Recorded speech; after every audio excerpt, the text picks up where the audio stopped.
Olá, neste vídeo vamos fazer uma síntese de alguns conceitos de física no capítulo de forças e movimentos e do movimento de uma partícula para relembrar alguns conceitos que ajudarão a resolver alguns dos problemas que nós efetuamos aqui nestes vídeos.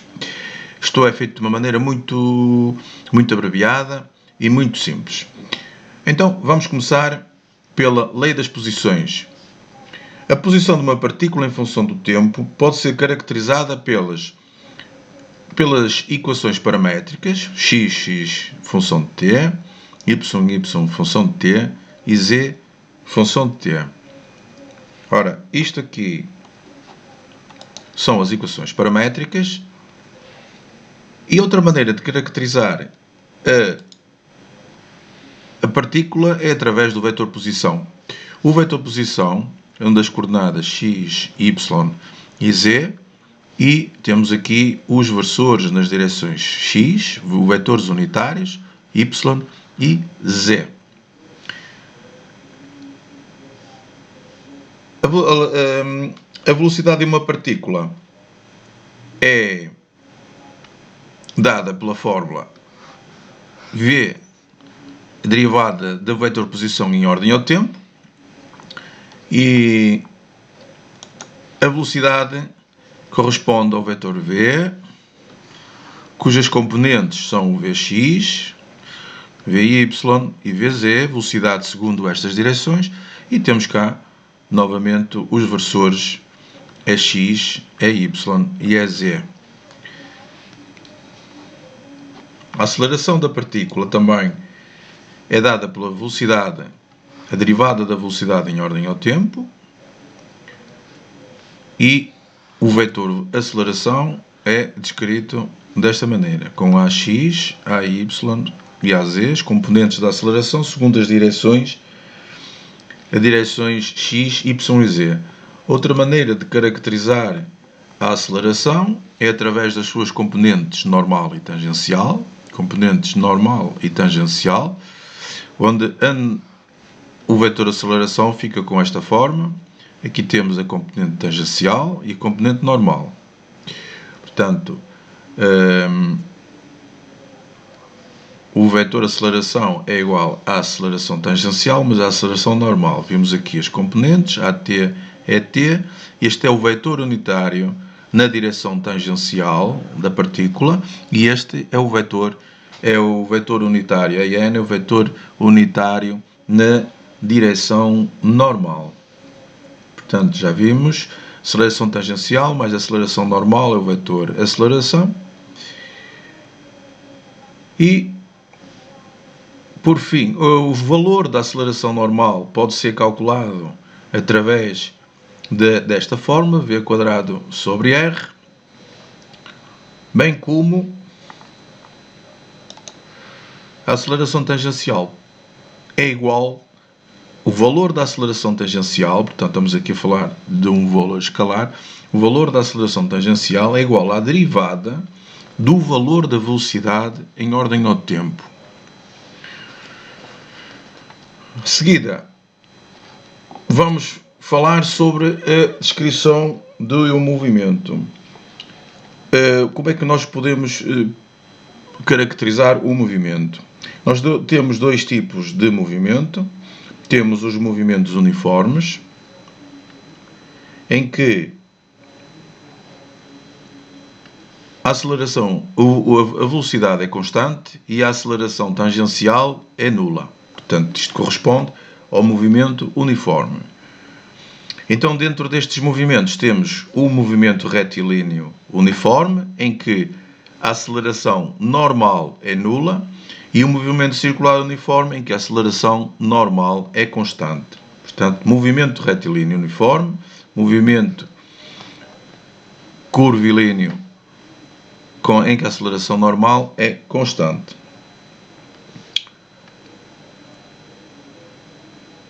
Ora, de seguida temos os movimentos variados. Portanto, temos os movimentos uniformes e os movimentos variados. Os movimentos variados em que a velocidade é função do tempo e em que a aceleração tangencial é diferente de 0. Ora, já percebemos que o que vai agora diferenciar os movimentos variados vai ser a situação da aceleração tangencial e da aceleração normal. Temos as quatro, porque cada uma delas, a aceleração tangencial pode ser constante ou pode ser constante ou depender do tempo, e a aceleração normal pode ser nula ou diferente de zero. E, portanto, jogando com estes dois, dá duas situações, vezes duas situações, temos quatro tipos de movimentos. Movimento retilíneo uniformemente variado, movimento retilíneo não uniformemente variado, movimento curvilíneo uniformemente variado e movimento curvilíneo não uniformemente variado. Portanto, é uma questão agora de estudarmos estas situações em que é retilíneo, movimento retilíneo, quando a aceleração normal é 0. E é curvilíneo quando a aceleração normal é diferente de 0. Temos aqui o retilíneo, aceleração normal é 0, aceleração normal é 0. Curvilíneo quando a aceleração normal é diferente de 0. Isto é que faz a distinção entre retilíneo e curvilíneo. E uniformemente variado ou não uniformemente variado em função da aceleração tangencial ser constante. Se for constante é uniformemente, se não for constante, dependendo do tempo, vai ser não uniformemente variado. Este é o resumo dos vários tipos de movimentos, uniformes e variados. Uniformes, se a velocidade é constante, ou se a velocidade, e variado, se a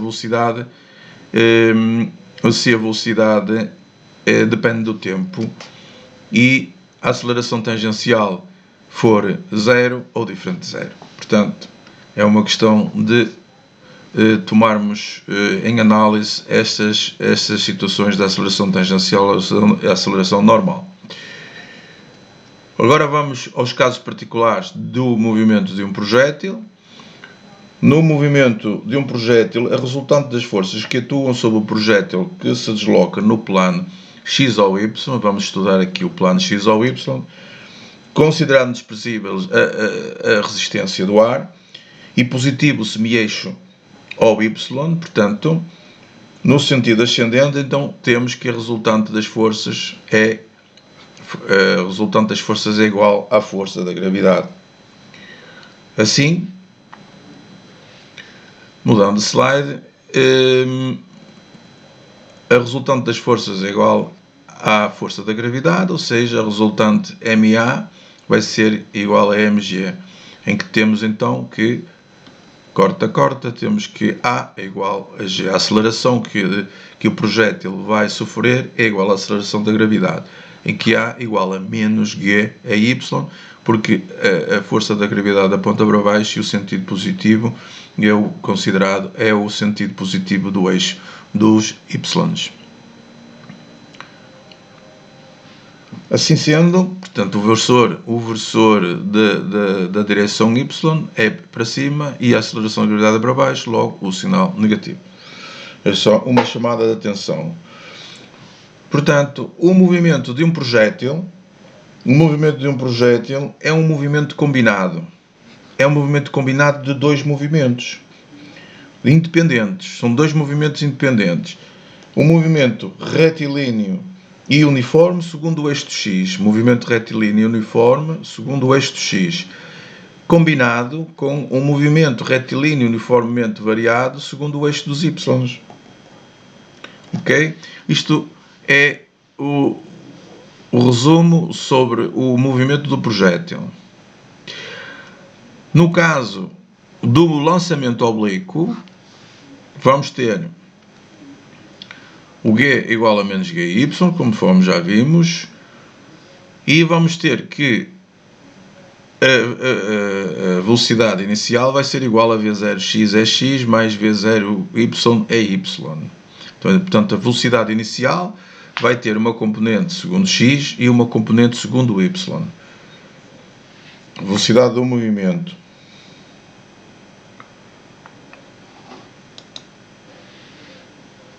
Ora, segundo o eixo do x, Segundo este x, vamos ter este tipo de equações. A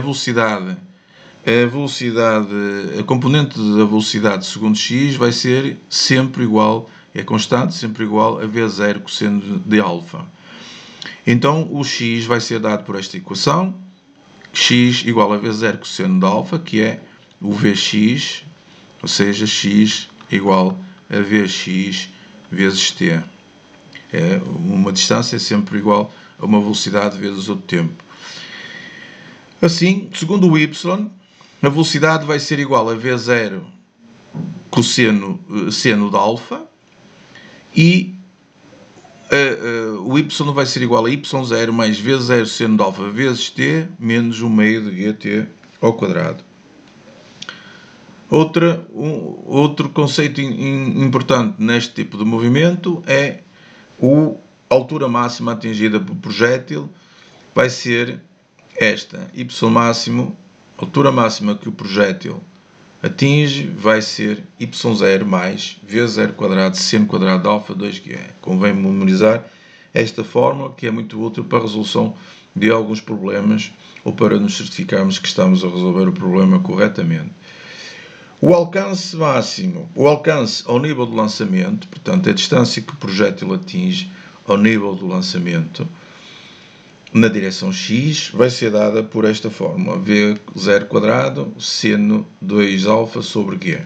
Portanto, depende do v0 e do alfa, e do g naturalmente, porque é uma constante presente. No caso do lançamento horizontal, temos a aceleração da gravidade novamente e vamos ter a velocidade inicial, v0x. Então, no caso no plano x, temos que vx igual a v0x, portanto vai ser constante. A velocidade segundo x é constante ao longo do tempo e x vai ser igual a v0xt.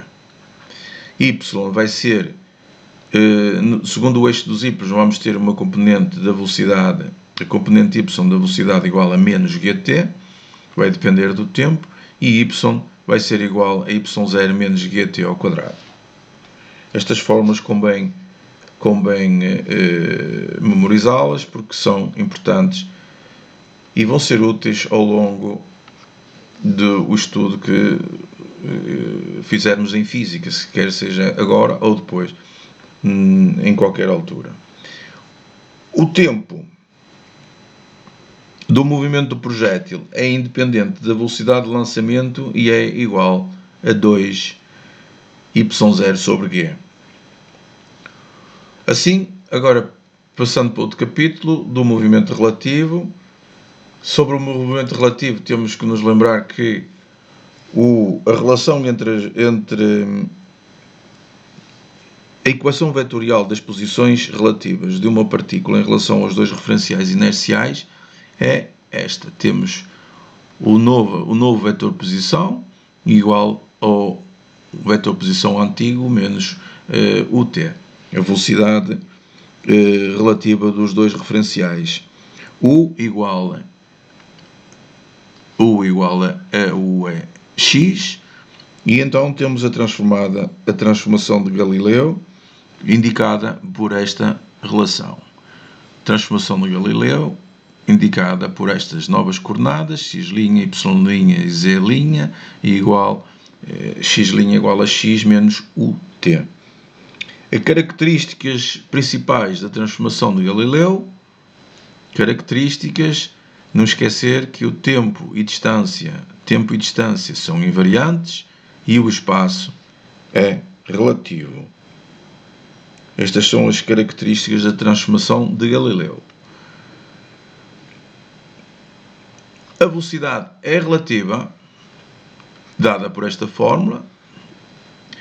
V' é igual a v menos u, mas a aceleração vai ser invariante. A velocidade é relativa, mas a aceleração é invariante. A' vai ser igual a A. Chegamos finalmente, no capítulo do movimento relativo, ao princípio da relatividade de Galileu, não confundir com o de Einstein. Princípio da relatividade de Galileu.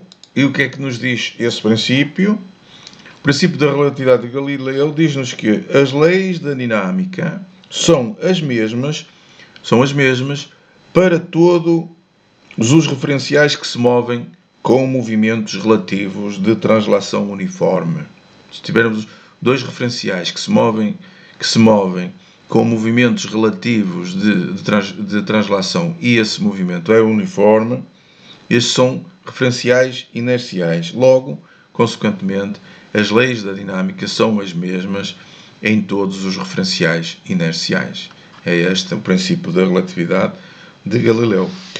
Assim, chegamos ao fim de uma breve síntese dos conceitos necessários para resolver alguns problemas no capítulo do movimento de uma partícula, e na expectativa e na esperança de que tenha sido claros estes argumentos, esta apresentação, me despeço com amizade. Até ao próximo vídeo.